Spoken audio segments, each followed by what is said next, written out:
Energetika se je v lanskem letu soočala z močnim nihanjem cen energentov. Vzrokov za to je bilo veliko, od vojne v Ukrajini do nizke hidrologije, ki je posledica suše.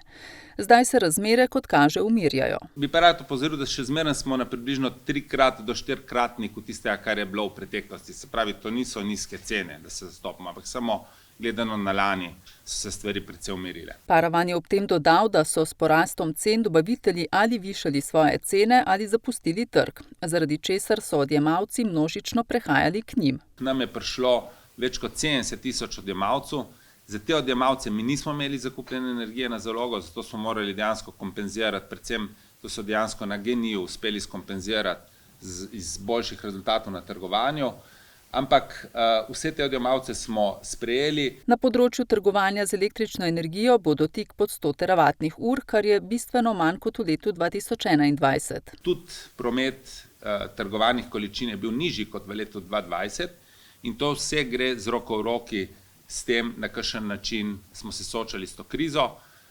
Kljub vsej tej povečani volatilnosti je sploh družba GEN-I izjemno uspešno delovala in dejansko tudi na teh trgih ohranjala svoj vodilni položaj. Do maja nameravajo novelirati strateški razvojni načrt skupine GEN, kjer drugi blok jedrske elektrarne Krško ostaja osrednji projekt. Strateški cilj GEN-a je pričetek obratovanja JEK2 v letu 2035, vendar pod pogoji.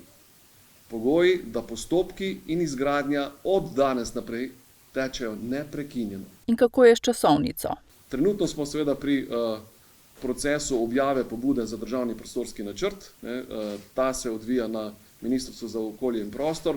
Drugi večji mejnik je podpisana pogodba z dobaviteljem, ki jo pričakujemo tam nekje do konca leta 2027.